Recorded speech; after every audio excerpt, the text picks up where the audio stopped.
Hello everyone, welcome back to our channel the economics hub. Students, आज हम discuss करेंगे chapter second money and credit का part 5। Previous video में हम discuss कर चुके हैं about the terms of credit and different credit situations. हमने वहाँ पे देखा था कि टर्म्स ऑफ क्रेडिट क्या होते हैं और कौन कौन सी डिफरेंट ऐसी सिचुएशंस या रिक्वायरमेंट्स होती हैं जिसके लिए कोई भी पर्सन लोन या फिर आप बोल सकते हो कि क्रेडिट लेता है। ठीक है, तो आज हम डिस्कस करेंगे कि ऐसी कौन कौन सी जगह होती हैं जिनसे जो है हमारा कोई भी बोरोवर जो है मनी बोरो कर सकता है, क्रेडिट या लोन ले सकता है। तो अगर हम सिंपल बात करें तो हम आज डिस्कस करेंगे about formal and informal sources of credit. So हमारे अगर हम क्रेडिट के सोर्सेज की बात करें कि हम कौन कौन से सोर्सेज से क्रेडिट लेते हैं, तो इसके बेसिस पे सोर्सेज को टू टाइप में डिवाइड किया हुआ है, formal sources and informal sources. तो यही हम डिस्कस करने वाले हैं दैट दोनों में क्या डिफरेंस होता है, कौन सा जो सोर्स है वो ज़्यादा यूज़फुल हो सकता है या बेनिफिशियल हो सकता है। ये सारी चीज़ें आज हम डिस्कस करने वाले हैं।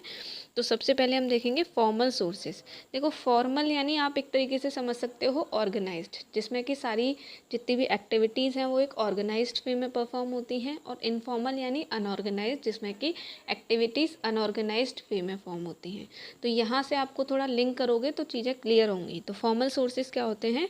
ये ऐसे सोर्सेज होते हैं जो कि गवर्नमेंट के साथ रजिस्टर्ड होते हैं। ठीक है, यानी गवर्नमेंट जो है इनकी देख रेख करती है, गवर्नमेंट इनको सुपरवाइज करती है, और ये गवर्नमेंट के जितने भी रूल्स एंड रेगुलेशंस होते हैं उनको फॉलो करते हैं। जैसे मान लो अभी ये बोला हुआ है कि 6% N per annum interest rate पे आप जो है किसी भी पर्सन को लोन दे सकते हो। पर एनम का मतलब पर ईयर।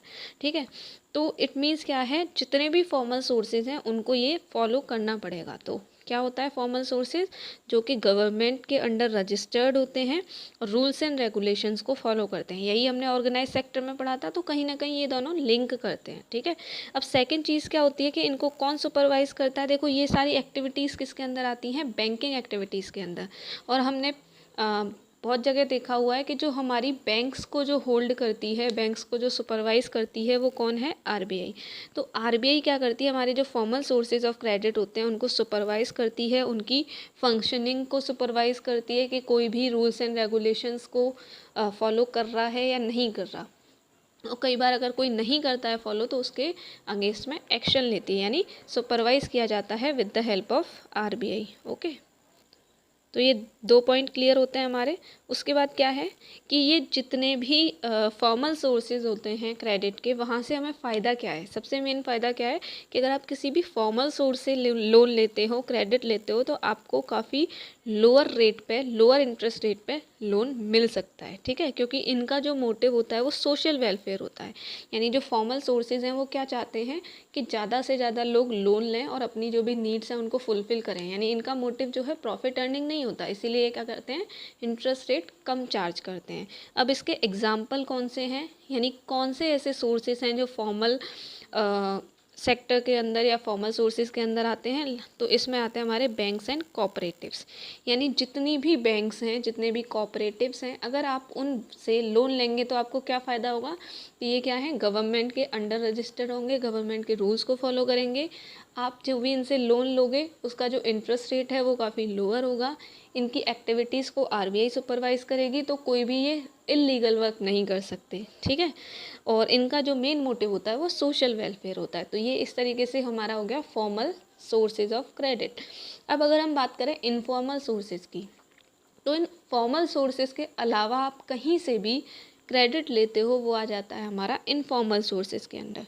ठीक है, जैसे हम अपने फैमिली के किसी मेंबर से, यानी रिलेटिव से, किसी फ्रेंड से, किसी मनी लेंडर से, या कोई भी हमारा एम्प्लॉयर है एट्सेट्रा, किसी भी पर्सन से हम लोन लेते हैं, किसी भी नेबर से हम लोन लेते हैं, तो वो सारा किस में आ जाता है?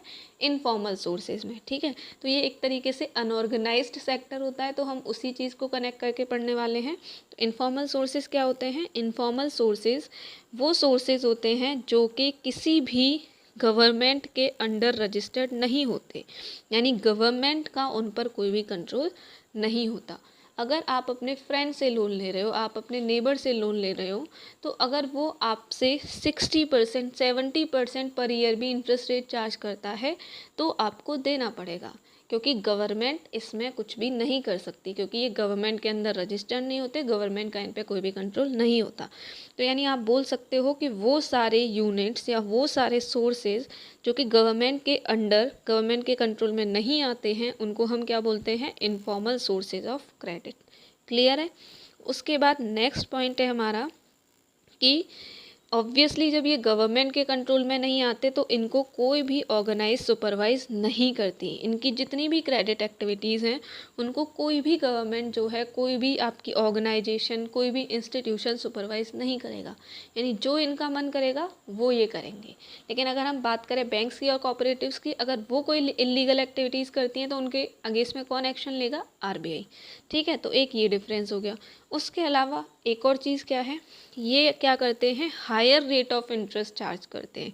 यानी अगर आप किसी भी इनफॉर्मल सोर्स से क्रेडिट लोगे तो आपको हायर रेट ऑफ इंटरेस्ट पे करना पड़ेगा। आपने बहुत सारी पुरानी स्टोरीज़ पढ़ी होंगी, मूवीज़ देखी होंगी। कई सारी मूवीज़ ऐसी हैं जिसमें जो मनी लेंडर्स होते हैं, यानी हिंदी में उनको साहूकार बोलते हैं, या फिर जो ब्याज पे पैसा देते हैं, आपने बहुत सारी मूवीज़ में, बहुत सारे सीरियल्स में देखा होगा।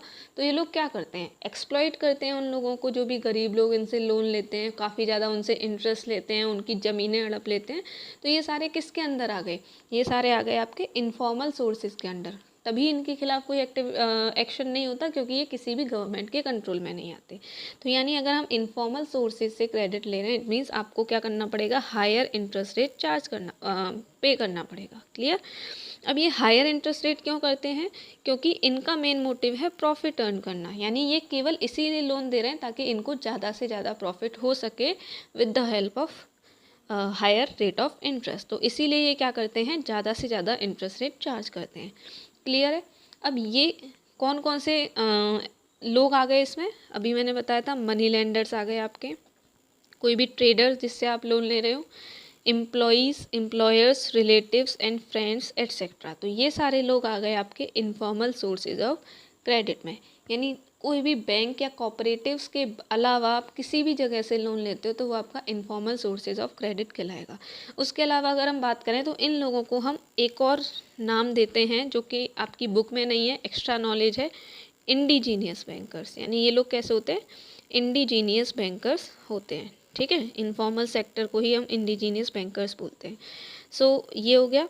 उसके बाद हम एक बार रिपीट कर लेते हैं, इनफॉर्मल सोर्सेज में कौन से आते हैं, जो कि किसी भी गवर्नमेंट के कंट्रोल में नहीं आते, कोई भी इंस्टीट्यूशन उनको सुपरवाइज नहीं करता है, higher rate of interest charge करते हैं, प्रॉफिट मोटिव इनका मेन, प्रॉफिट अर्निंग इनका मेन मोटिव होता है। तो ये सारे लोग आ जाते हैं इनफॉर्मल सोर्सेज में। तो अब यहीं से हम समझ सकते हैं दैट अगर आप फॉर्मल सोर्सेज से लोन ले रहे हो इट मीन्स आपके लिए बेनिफिशियल है, लेकिन अब आप इनफॉर्मल सोर्सेज से क्रेडिट ले रहे हो इट मीन्स ये आपके लिए काफ़ी कॉस्टली होने वाला है, काफ़ी प्रॉब्लम्स आपको फेस करनी पड़ सकती हैं, ज़्यादा इंटरेस्ट रेट आपको पे करना पड़ सकता है। तो इसीलिए ऐसा माना जाता है कि जो फॉर्मल सोर्सेज ऑफ क्रेडिट होते हैं वो ज़्यादा बेनिफिशियल होते हैं, ज़्यादा सेफ़ होते हैं as compare to the informal sources of credit. तो इसी चीज़ को एक्सप्लेन करने के लिए हमारी जो टेक्स्ट बुक है उसमें कई सारी स्टोरीज़ दी हुई हैं। ठीक है, तो वो स्टोरीज़ आपको पढ़नी है, क्योंकि यहाँ पे बहुत ज़्यादा एक्सप्लेनेशन करेंगे तो लंबा वीडियो हो जाएगा। मैं उसका बस जिस्ट बताऊँगी, मेन चीज़ें बताऊँगी। तो उसमें 3 स्टोरी दे रखी हैं, एक है आपके श्यामल की, दूसरी है अरुण की और तीसरी है रामा की। इन तीनों की लोन से रिलेटेड स्टोरीज़ दे रखी है। तो एक बार हम देख लेते हैं। तो श्यामल जो है वो क्या करता है, एक मनी लेंडर से लोन लेता है। तो यही आपको क्लियर हो गई होगी कि कौन से सोर्स से लोन ले रहा है, ये इनफॉर्मल सोर्स से, क्योंकि मनी लेंडर किस में आता है, इनफॉर्मल सोर्स में आता है।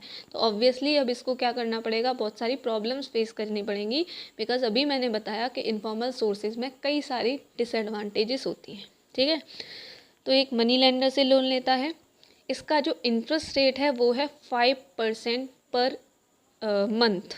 ठीक है, पर ईयर, पर एनम नहीं है, 5% पर मंथ है। तो इसी से आप अंदाज़ा लगा सकते हो 5% पर मंथ का मतलब हो गया एक साल में 60%, यानी 60% पर एनम आपका इंटरेस्ट रेट हो गया। ऑब्वियसली बहुत ज़्यादा इंटरेस्ट रेट है। तो यही चीज़ हमने डिस्कस करी थी कि इनफॉर्मल सोर्सेज में क्या होता है, बहुत ज़्यादा इंटरेस्ट रेट आपको पे करना पड़ता है। ठीक है, तो ये क्या करता है, इस तरीके से इनफॉर्मल सोर्स से क्रेडिट लेता है और इसको काफ़ी ज़्यादा नुकसान होता है, क्योंकि ऑब्वियस सी बात है, अगर आप 60% पर एनम पे 60% पूरे साल में अगर आप लोन के पैसे इंटरेस्ट को ही पे करते रह जाओगे तो आपको बिल्कुल भी प्रॉफिट नहीं होने वाला। ठीक है। और कभी कभी ये क्या करता है, किसी एग्रीकल्चर ट्रेडर से भी लोन ले लेता है। एग्रीकल्चर ट्रेडर का मतलब हो गया एक ऐसा पर्सन जो कि एग्रीकल्चर आउटपुट्स को खरीदता है और बेचता है, उनका ट्रेड करता है। तो ये उससे जो लोन लेता है उस पर भी इसको 3% पर मंथ के हिसाब से लोन लेना पड़ता है। 3% पर मंथ का मतलब हो गया 36। ठीक है, 36% पर ईयर, तो ये भी काफ़ी ज़्यादा है। तो एक तो ये हो गया कि भाई इसको काफ़ी ज़्यादा इंटरेस्ट रेट देना पड़ता है दोनों ही जगहों पे। उसके अलावा अगर ये एक एग्रीकल्चर ट्रेडर से लोन लेना पड़ता है तो उसको अपना प्रोडक्ट भी उसी को सेल करना पड़ता है। ठीक है, क्योंकि अगर उससे लोन लिया है और उसी को सेल करेगा तो क्या होगा, वो जो ट्रेडर है इससे कम रेट में अपना प्रोडक्ट जो है वो खरीद लेगा और फिर उसको मार्केट में ज़्यादा रेट में बेचेगा। तो इस तरीके से ट्रेडर को तो दोनों तरफ से फ़ायदा हो गया। तो ये है श्यामल की स्टोरी। तो हमने इसमें क्या पढ़ा कि श्यामल क्या कर रहा है, दोनों केसेस में इनफॉर्मल सोर्सेज से क्रेडिट ले रहा है और इसीलिए उसको काफ़ी ज़्यादा कॉस्टली ये क्रेडिट पड़ रहा है। ठीक है, अब हम बात करते हैं अरुण की। तो अरुण भी उसी गाँव में रहता है। ठीक है, और बैंक से लोन लेता है। और बैंक से जो वो लोन ले रहा है तो ये कौन सा क्रेडिट हो गया, फॉर्मल क्रेडिट, फॉर्मल सोर्स का क्रेडिट। तो इसका ऑब्वियसली इंटरेस्ट रेट क्या होगा, कम होगा। तो इसको ओनली 8.5% पर ईयर के रेट पर इंटरेस्ट रेट पर लोन मिल जाता है। तो आप समझ सकते हो कि ये काफ़ी कम है। ठीक है, तो ऑब्वियसली इसकी जो कॉस्ट ऑफ क्रेडिट है वो काफ़ी कम होने वाली है। और इसको एक और ये बोला हुआ है कि आपने चलो 3 साल के लिए लोन लिया है तो आप 3 साल में जब भी चाहो रीपे कर सकते हो, यानी कोई भी आपको प्रेशराइज नहीं करेगा। इसके अलावा इसको एक और फैसिलिटी मिली है कि अगर आप अपना प्रोडक्ट जो है उसको किसी कोल्ड स्टोरेज में रख रहे हो और उसकी अगर आप रिसिप्ट हमें दिखा दोगे तो आपको एक और फ्रेश लोन मिल जाएगा।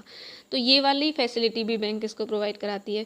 तो हमने अरुण के केस में क्या देखा कि अगर ये फॉर्मल सेक्टर से लोन ले रहा है इट मीन्स आप इसको काफ़ी ज़्यादा फ़ायदा हो रहा है। ठीक है, अब थर्ड केस क्या है, रामा का केस है। ये एक फार्म लेबरर है, यानी ये खेतों में काम करती है। तो ऑब्वियस सी बात है, जो फार्म लेबरर होते हैं उनको साल में कुछ ही महीने काम मिलता है, बाकी टाइम वो क्या होते हैं, अनएम्प्लॉयड रहते हैं। ठीक है, यानी सोइंग और हार्वेस्टिंग के टाइम पे रामा को काम मिलेगा, बाकी टाइम ये अनएम्प्लॉयड रहेगी। तो जब ये अनएम्प्लॉयड रहती है तो इसके खर्चे तो कम नहीं होते, तो इसलिए क्या करना पड़ता है, इसको अपने खर्चों को पूरा करने के लिए लोन लेना पड़ता है। किससे, अपने एम्प्लॉयर से, यानी जिसके यहाँ ये काम करती है उससे लोन लेती है। अब ये भी क्या करता है, 5% पर मंथ के हिसाब से लोन देता है, यानी एक साल में 60% जो है इंटरेस्ट रेट चार्ज करता है। तो ये भी काफ़ी ज़्यादा हो गया। और इसके अलावा रामा को अपने एम्प्लॉयर के यहाँ काफ़ी टाइम तक फ्री में काम भी करना पड़ता है। तो इस तरीके से हमने क्या देखा कि रामा का केस हो या श्यामल का केस हो, दोनों ही इनफॉर्मल सोर्सेज से क्रेडिट ले रहे हैं तो इनको काफ़ी ज़्यादा एक्सप्लॉयटेशन फेस करना पड़ता है। और जबकि अरुण जो है, जो कि बैंक से यानी फॉर्मल सेक्टर से लोन ले रहा है, उसको काफ़ी ज़्यादा एडवांटेजेस मिलते हैं। तो यहाँ से हम समझ सकते हैं कि जो फॉर्मल सोर्सेज ऑफ क्रेडिट हैं वो काफ़ी बेनिफिशियल होते हैं आपकी क्रेडिट रिक्वायरमेंट्स को फुलफ़िल करने के लिए और आपकी कॉस्ट ऑफ क्रेडिट को कम करने के लिए। ठीक है, उसके बाद हम नेक्स्ट टॉपिक पे आते हैं, that is loans from cooperatives. देखो हमने जो फॉर्मल सेक्टर था उसमें दो चीज़ें पढ़ी थी कि हम बैंक और कोऑपरेटिव से लोन लेंगे तो वो फॉर्मल सेक्टर में आ जाएगा। अब बैंक के बारे में हम ऑलरेडी पढ़ चुके हैं। तो ये जो कोऑपरेटिव है ये वर्ड आपके लिए नया है, तो हम अब ये पढ़ेंगे कि ये कोऑपरेटिव्स क्या होते हैं। तो कोऑपरेटिव्स एक ऐसी ऑर्गेनाइजेशन या एक ऐसी एसोसिएशन होती है जिसको कि जो पीपल्स होते हैं, पीपल्स यानी जो भी उस कोऑपरेटिव या उस ऑर्गेनाइजेशन के जो मेंबर्स होते हैं वही उसको ओन करते हैं, वही उसको कंट्रोल करते हैं। ठीक है, जैसे मान लो 10 लोग हैं, उन 10 लोगों ने एक कोऑपरेटिव बनाई तो ये 10 लोग ही उसको कंट्रोल करेंगे और 10 ही लोग उसको ओन करेंगे, यानी इन 10 की उस पर ओनरशिप होगी। अब ये क्यों बनाते हैं कोऑपरेटिव, ऐसी ऑर्गेनाइजेशन क्यों बनाते हैं, क्योंकि इनकी जो भी कल्चरल, इकोनॉमिक, सोशल नीड्स पूरी होती हैं उनको पूरा करने के लिए ये लोग जो है ये ग्रुप्स या ये ऑर्गेनाइजेशंस बनाते हैं। ठीक है, इसका नाम कोऑपरेटिव्स क्यों रखा गया, क्योंकि ये आपस में कोऑपरेट करके यानी एक दूसरे की हेल्प करके अपनी नीड्स को फुलफिल करते हैं। That's why we call it cooperatives. Clear, तो कोऑपरेटिव्स यानी जब लोग एक दूसरे के साथ कोऑपरेट करके एक ऑर्गेनाइजेशन इस्टेब्लिश करें जिसमें कि वो कलेक्टिवली अपनी जो भी नीड्स होती हैं उनको फुलफ़िल करने के लिए बहुत सारे एक्टिविटीज़ परफॉर्म करें, उसको हम बोलते हैं कोऑपरेटिव्स। तो ये लोग क्या करते हैं, क्रेडिट रिक्वायरमेंट्स को पूरा करने के लिए भी कोऑपरेटिव्स फॉर्म करते हैं। ठीक है।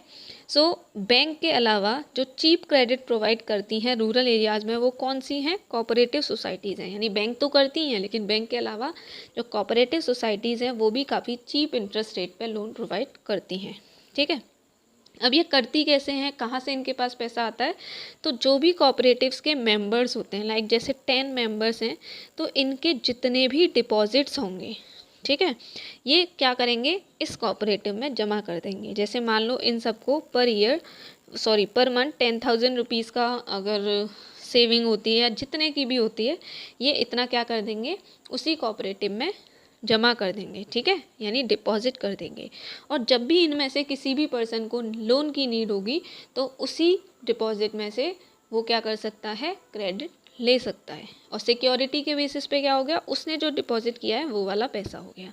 सो बहुत सारे टाइप की कोऑपरेटिव्स होती हैं अलग अलग लोगों के लिए। जैसे फार्मर्स के लिए हो गई फार्मर कोऑपरेटिव, जो वीवर्स होते हैं हमारे उनके लिए वीवर कोऑपरेटिव्स, जो इंडस्ट्रियल वर्कर्स होते हैं उनके लिए इंडस्ट्रियल वर्कर कोऑपरेटिव्स। यानी अपनी अपनी नीड्स को फुलफिल करने के लिए अलग अलग टाइप की कोऑपरेटिव्स फॉर्म कर लेते हैं। ठीक है। अब देखो कृषक कोऑपरेटिव का मतलब क्या हो गया, जो फार्मर्स के लिए बनाई जाती है। तो जो सोनपुर विलेज की हम स्टोरीज डिस्कस कर रहे थे, तो सोनपुर विलेज के पास में ही एक कृषक कोऑपरेटिव है जिसमें कितने मेंबर्स हैं, 2300 मेंबर्स। ठीक है। तो अब ये जो 2300 मेंबर्स हैं, इनके डिपॉजिट्स जो हैं किस में कराए जाते हैं, कोऑपरेटिव्स में। यानी इनकी जितनी भी सेविंग है उसको ये किस में डिपॉजिट कर देते हैं, कोऑपरेटिव के अंदर डिपॉजिट कर देते हैं। ठीक है। और अगर जब भी इनको फ्यूचर में कोई नीड होती है क्रेडिट की, तो इसी डिपॉजिट को वो एक कोलेटेरियल यानी सिक्योरिटी मान के लोन ऑब्टेन कर लेते हैं। क्लियर। और अगर कोऑपरेटिव्स को भी ज़रूरत है लोन की, क्योंकि कई बार कैसा होता है कि किसी भी मेंबर को उसकी कैपेसिटी से ज़्यादा, मतलब कोऑपरेटिव की कैपेसिटी से ज़्यादा लोन की नीड हो गई। जैसे मान लो कोऑपरेटिव में 1,00,000 रुपए जो है था अमाउंट और किसी पर्सन को 2,00,000 रुपए की नीड हो गई, तो ये कोऑपरेटिव्स जो हैं बैंक से भी लोन ले सकते हैं। ठीक है। और बैंक से लोन लेने के लिए ये क्या करते हैं, जो भी इनकी डिपॉजिट्स होते हैं उनको एज अ सिक्योरिटी शो कर देते हैं। तो इस तरीके से क्या हो गया, ये अपने मेंबर्स की नीड्स को फुलफिल कर देते हैं। क्लियर। और ये जो फंड्स ये जमा करते हैं, यानी जो डिपॉजिट्स जमा करते हैं, उससे जो भी जिस भी पर्सन को क्रेडिट की नीड है उसको फुलफिल कर लिया जाएगा। जैसे फॉर एग्जांपल आप एक कोऑपरेटिव के मेंबर हो, ठीक है, आप हर महीने उस कोऑपरेटिव में 1,000 रुपीज़ डिपॉजिट करते हो। अभी एक बार क्या हुआ, आपको एक साथ 1,00,000 रुपए का क्रेडिट लेने की ज़रूरत हो गई, तो आप क्या करोगे, उस कोऑपरेटिव से 1,00,000 रुपए का क्रेडिट ले सकते हो, because you are the member of that cooperative. Okay. अब मान लो तुम्हारी कोऑपरेटिव के पास 1,00,000 रुपए का अमाउंट नहीं है, तो तुम्हारी कोऑपरेटिव क्या करेगी, बैंक से लोन ले लेगी। ठीक है।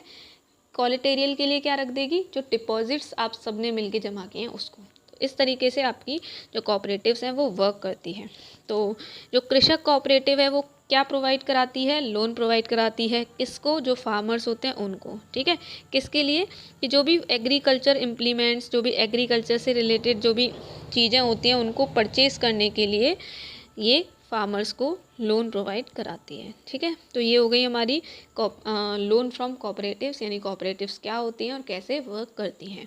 तो आज हमने डिस्कस किया formal and informal sources of credit, और एक न्यू पॉइंट जो कि हमने कोऑपरेटिव्स के तरीके से लर्न किया। ठीक है। तो इस तरीके से हमारा आज का टॉपिक जो है कंप्लीट होता है।